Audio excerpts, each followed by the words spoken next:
What's up guys, it's me, Jeremy. Aurelion Sol is out on the PBE, and I got a chance to mess around with him and try out a bunch of different builds. And I have to say that he's a really cool champion with an awesome personality, and I enjoyed playing him a lot more than some of the other champions in the past. As well, here are some of my favorite comments where I asked what your favorite change from patch 6.5 was. Today's question is, what do you think about Aurelion Sol? And if you enjoyed the video, hit that like button, and if you don't, please hit the dislike. Anyways, let's get started.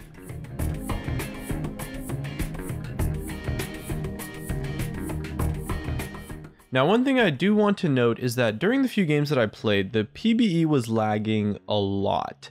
It was just rubber banding every so often, but it was really impactful on the gameplay. However, since it's server lag, everyone's lagging equally, which I guess makes it kind of fair, but yeah, that's why there's lag in some of the clips, and I do apologize for that.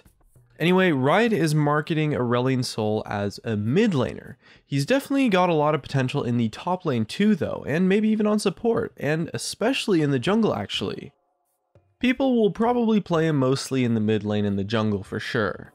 He's got some okay burst, but with a nice amount of sustained damage to go along with it too, for a really interesting take on an AP champion. He's got great roaming ability and a solid amount of utility, which gives him fantastic ganks. A lot of his kit brings similar parts of other champions, but better to him. So a lot of his kit isn't entirely unique, but his passive is unique for sure, and brings some really interesting mechanics of microing the 3 stars around to hit things. And his damage is higher than I expected too, so he's got a lot going for him. He seems to also have a kit that is heavily inspired by Io, the Guardian Wisp in Dota 2 actually. So although he's cool as hell and he's like this star god dragon thingy, it's a bit of a change from Jhin in the past, who was so unique in his own way, to have Aurelion be someone who isn't exactly unique on his own, despite how awesome and fun he might be to play.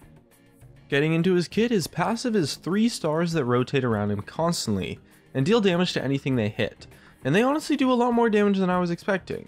This gives you a lot of costless, sustained damage, which gives you some nice wave clear, and there's a lot of mechanics in this kit that you can use to hit targets faster with it, through controlling your movements, the interactions with his W, and things like that. And with Rylai's, you actually get a perma-slow from this ability, so it's pretty sweet. His Q is an area of effect stun that does a pretty decent amount of damage, and at max rank stuns for 2 seconds.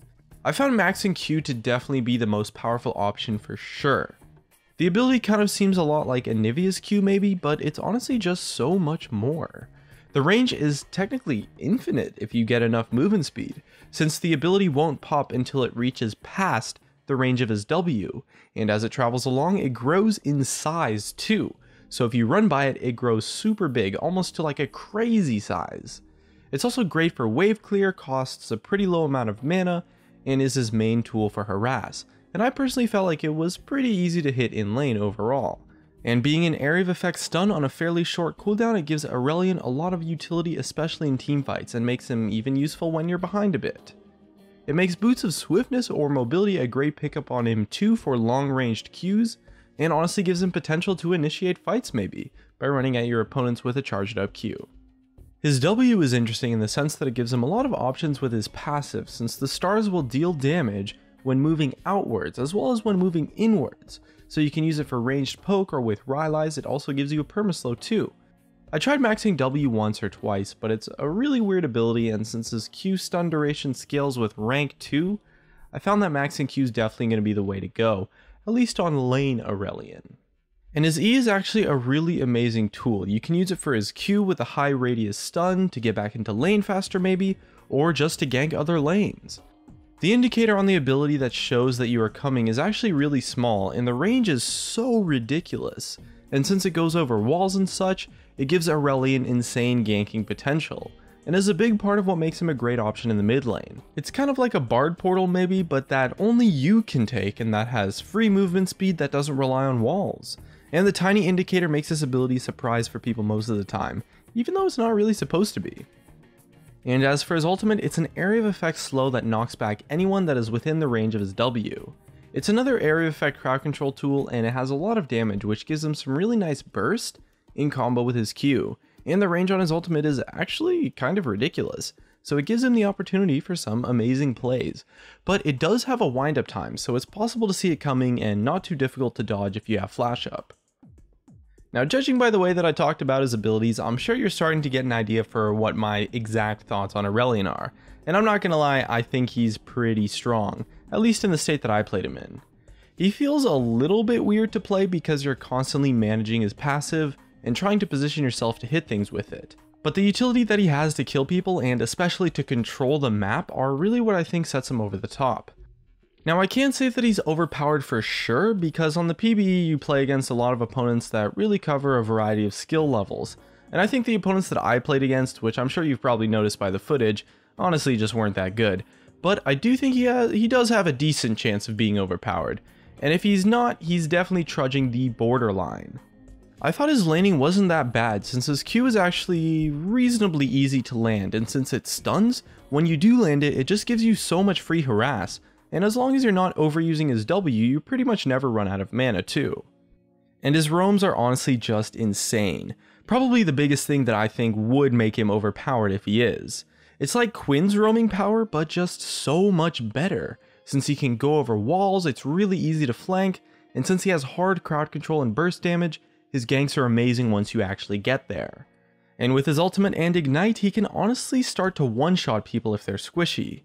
Since he kind of wants to get into short range by walking in with his Q, landing his passive, you're probably going to want to build tank AP items like Rod of Ages, Rylai's especially, Abyssal Scepter, maybe Azonia's, and stuff like that in your build.